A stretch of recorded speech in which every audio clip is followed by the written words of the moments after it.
माध्यमिक शिक्षा विभाग के जो वरिष्ठ अध्यापक है यानी कि सेकेंड ग्रेड और थर्ड ग्रेड के जो टीचर है लेवल फर्स्ट और लेवल 2 के इन दोनों ही शिक्षकों के लिए जो टेप है वो ऑनलाइन होना स्टार्ट हो चुके हैं। 27 अक्टूबर से 4 नवंबर तक आप लोग टेप को ऑनलाइन कर सकते हैं। तो टेप को ऑनलाइन करने के लिए आपको सबसे पहले सलाह दर्पण आईडी से लॉगिन हो जाना है। लॉगिन हो जाने के बाद में इस तरह का पेज आपके सामने ओपन हो जाएगा। लॉगिन हो जाने के बाद में इस तरह का पेज आपके सामने ओपन हो जाएगा। यदि आपको भी टेप बनने में समस्या है तो आप लोग इस वीडियो की सहायता ले सकते हैं। यदि आप लोग मेरे चैनल पर पहली बार आए तो मेरे चैनल को सब्सक्राइब कर लीजिए और साथ में बेल आइकन को प्रेस कर लीजिए ताकि एसओसओ आईडी, पे मैनेजर और सलाह दर्पण से संबंधित जो ऑनलाइन अपडेट वो सबसे पहले आप तक पहुंचती रहे। तो हम लोगों को यहाँ पर टेप बनना है। अब ये टेप बनने के लिए आप लोगों को सबसे पहले अप्लाई वाले ऑप्शन पे जाना है। उसके बाद में यहाँ पर कुछ और ऑप्शन खुल जाएंगे। यहाँ पर आप लोगों को टेप 2022 पार्ट फर्स्ट इस वाले ऑप्शन पे सिंपली टेप टच करना है।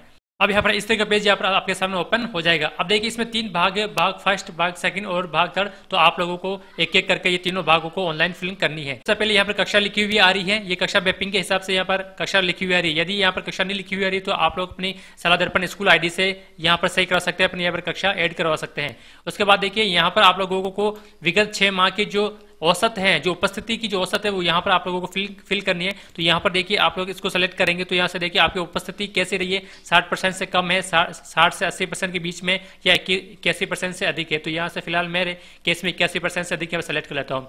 अब आप लोग अगला वाला जो ऑप्शन है, यदि आप लोगों ने अन्य विभाग में यदि प्रतिनियुक्ति पर रहे हैं तो आप लोग यहाँ से हाँ और नाम में सेलेक्ट करेंगे। यदि प्रतिनियुक्ति पर रहे हैं तो आपको हाँ सेलेक्ट करना है और यदि आप लोग नहीं है तो नहीं सेलेक्ट करना है। फिलहाल यहाँ पर मैं नहीं सेलेक्ट कर लेता हूँ। उसके बाद आगे वाला जो ऑप्शन है, यहाँ पर आप लोगों को अपनी खुद की रेटिंग देनी है, यानी अपनी खुद की स्वयं की यहाँ पर रेटिंग देनी है। और रेटिंग देने के लिए आप लोगों को 1 से 5 तक के अंक काम में लेना है। तो यहाँ पर जो 1 का मतलब होता है औसत से कम, 2 का मतलब औसत, 3 का मतलब अच्छा, 4 का मतलब बहुत अच्छा और 5 का मतलब उत्कृष्ट। तो आप लोग अपनी खुद की रेटिंग देना चाह रहे हैं तो यहाँ पर आप लोग अपने हिसाब से रेटिंग दे दीजिए। देखिए रेटिंग अच्छी दीजिए, 4 और 5 ही देनी है आप लोगों को, क्योंकि आप लोग अपनी खुद की रेटिंग यहाँ पर दे रहे हैं। तो ये जो ऑप्शन दिए गए हैं इस ऑप्शन को आप लोगों को पढ़ते जाना है और यहाँ पर आप लोगों को वो जो रेटिंग है वो रेटिंग लिखते जाना है। जैसे यहाँ पर मैंने 4 रेटिंग दे दी, यहाँ पर मैंने 5 रेटिंग दे दी। शिक्षण कार्य के लिए प्रशासनिक नियमों और विनियमों, नीतियों और विधानों की जांच करते हैं तो बिल्कुल करते हैं। तो इसके लिए जैसे मान लीजिए मैंने यहाँ पर 4 रेटिंग दे दिए। शिक्षण कार्य से संबंधित सभी पहलू को ईमानदारी और सस्ते निष्ठा के साथ में हम लोग इसको निभाते हैं, तो इसके लिए मैंने यहाँ पर 5 अंक दे दिए। तो इस प्रकार से आप लोगों को अपने खुद की यहाँ पर जो रेटिंग है इस ऑप्शन को पढ़ते जाना है और यहाँ पर आपको रेटिंग देती जानी है। तो रेटिंग देने के बाद में जब पूरी रेटिंग हो जाएगी तो यहाँ पर आप लोगों को नीचे टोटल रेटिंग आ जाएगी। यहाँ पर आप लोगों को टोटल रेटिंग शो हो जाएगी।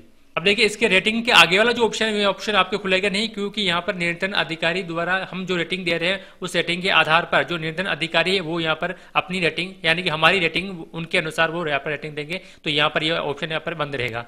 इसके बाद हम लोग नीचे चलते हैं। नीचे देखिए और कौन सा ऑप्शन है। देखिए ये वाला ऑप्शन है ग्रेडिंग वाला, ABCDE वाला। तो यहाँ पर हम लोग अपनी रेटिंग नहीं दे सकते क्योंकि यहाँ पर भी जो रेटिंग है वो नियंत्रण अधिकारी ही रेटिंग देंगे। उसके बाद संस्था प्रधान के कार्य का समग्र मूल्यांकन, यानी कि आपके जो संस्था प्रधान है उस संस्था प्रधान का जो कार्य है वो कार्य किस प्रकार का रहा है, औसत से कम है, औसत है, अच्छा है, उत्कृष्ट है, बहुत अच्छा है। तो जैसे भी आपके लोगों की स्थिति है वो आप लोग इस स्थिति को यहाँ पर क्लिक कर सकते हैं।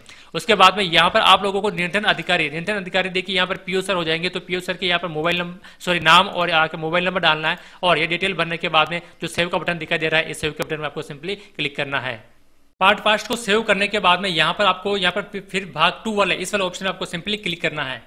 क्लिक करने के बाद में इस तरह का पेज आपके सामने यहाँ पर ओपन हो जाएगा। अब देखिए यहाँ पर आपको 2 तरह की रेटिंग देनी है। पहली रेटिंग है यदि हम लोग शिक्षण कार्य करवा रहे हैं और शिक्षण कार्य करवाते समय हमारे सामने कुछ चुनौतियां आती हैं और उन चुनौतियों को यहाँ पर आप लोगों को रेटिंग देनी है।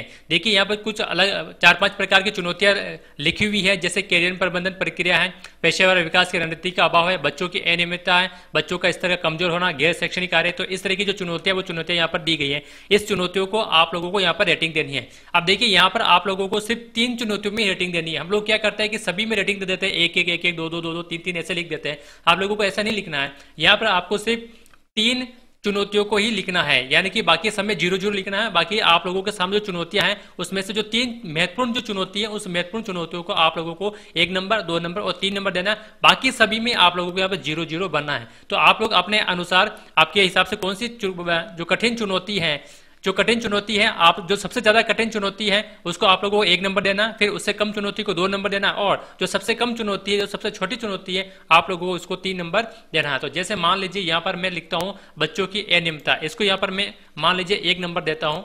उसके बाद में यहाँ पर एक नंबर वाला शो सेव हो जाएगा। उसके बाद मान लीजिए गैर शैक्षणिक कार्य, यहाँ पर गैर शैक्षणिक कार्य को यहाँ पर मैं 2 नंबर देता हूँ। और यहाँ पर विद्यालय में जो कार्य की जो अधिकता है ये भी एक चुनौती है, तो यहाँ पर मैं इसको यहाँ पर 3 नंबर देता हूँ। तो इस तरह से आप लोगों को 1, 2 और 3 नंबर में रेटिंग देनी है, बाकी सब में आप लोगों को 0-0 भरना है। अब अगली वाली जो रेटिंग है, जो 1.7 बिंदु है, वो है हमारे ट्रेनिंग से संबंधित। यदि आप लोगों को कोई प्रशिक्षण लेने की आवश्यकता है या ट्रेनिंग लेने की आवश्यकता है तो इसमें भी आप लोगों को रेटिंग देनी है। तो आप लोगों को 1 नंबर के लिए जो 1 नंबर देंगे, 1 नंबर का मतलब होगा जिसमें सबसे ज्यादा यानी सर्वाधिक आवश्यकता वाली ट्रेनिंग के लिए आप लोगों को 1 नंबर देना है, उससे कम आवश्यकता वाले ट्रेनिंग को 2 नंबर और सबसे कम आवश्यकता वाले ट्रेनिंग को 3 नंबर देना है। तो जैसे मान लीजिए मैं यहाँ पर जो विद्यालय प्रबंधन है ये सबसे, इसके लिए मैं ट्रेनिंग लेना चाहता हूं तो यहाँ पर मैं 1 नंबर इसको दे सकता हूं। आप लोग अपने अनुसार से 1, 2, 3 यहाँ पर रेटिंग दे सकते हैं। जैसे मान लीजिए यहाँ पर शिक्षण कौशल, यहाँ पर मैं इसको 2 नंबर दे दिया। उसके बाद में और जो 3 नंबर देना जो सबसे कम वाली आवश्यकता है, जैसे मान लीजिए अन्य में मैं लिख सकता हूँ, जैसे अन्य में मैंने यहाँ पर 3 नंबर लिख दिया है। अब ये रेटिंग आप लोग इस प्रकार से रेटिंग देनी है, तो दोनों ही रेटिंग मैंने आप लोगों को बता दी है। अब मान लीजिए रेटिंग भरते समय आपसे कोई मिस्टेक हो चुकी है, आप लोग इसको सही करना चाहते हैं, तो यहाँ पर देखिए रीसेट ऑल लिखा हुआ है। तो जैसे ही आप लोग रीसेट ऑल पर क्लिक करेंगे तो ये जो अभी आप लोगों ने जो रेटिंग भरी है वो रेटिंग सारी गायब हो जाएगी, फिर से 0-0 हो जाएगा। तो फिर से आप लोग अपनी जो रेटिंग दे सकते हैं। उसके बाद नीचे चलते हैं। नीचे यहाँ पर आप लोगों के द्वारा जो स्कूल में कौन कौन से कार्य किए गए यहाँ पर आपको टिक करना है। जैसे आपने विद्यालय में यदि भौतिक योगदान दिया है तो इस पर आप लोग टिक कर सकते हैं। शैक्षणिक गतिविधियों में का संचालन में योगदान दिया तो इस पर टिक कर सकते हैं। पुरस्कार है, लेखन कार्य है, कोविड-19 में यदि आप लोगों ने सहयोग दिया तो कोविड-19 लिख सकते हैं। और अन्य कोई योगदान है तो आप लोग अन्य योगदान में लिख सकते हैं। ये लिखने के बाद में आप लोगों को सबमिट पे क्लिक करना है। तो जैसे आप लोग सबमिट पे क्लिक करेंगे तो सक्सेसफुली का मैसेज आपके सामने शो हो जाएगा। तो भाग 2 कंप्लीट होने के बाद में आप लोगों को फिर से ऊपर आना है और भाग 3 वाले ऑप्शन पे सिंपली क्लिक करना है। भाग 3 में आप लोगों को जो ट्रेनिंग करी है वो ट्रेनिंग आप लोगों को यहाँ पर भरनी है। देखिए ट्रेनिंग का ऑप्शन दे दिया गया है, तो सबसे पहला वाला जो ऑप्शन है सेलेक्ट करेंगे यहाँ पर। तो अब जो ट्रेनिंग, कौन सी ट्रेनिंग आप लोगों ने, ध्यान रखना जनवरी 2022 से जून 2022 के बीच में जो ट्रेनिंग करी वही ट्रेनिंग आप लोगों को यहाँ पर फिल करनी है। जैसे आप लोगों ने अभी FLN की जो ट्रेनिंग करी थी, ऑनलाइन FLN वाली ट्रेनिंग करी थी, या फिर किसी प्रकार की जो क्लस्टर वाली जो किसी ने क्लस्टर की ट्रेनिंग करी थी, तो जो भी ट्रेनिंग आप लोगों की यहाँ पर लागू होती है तो वो आप लोग लिख सकते हैं।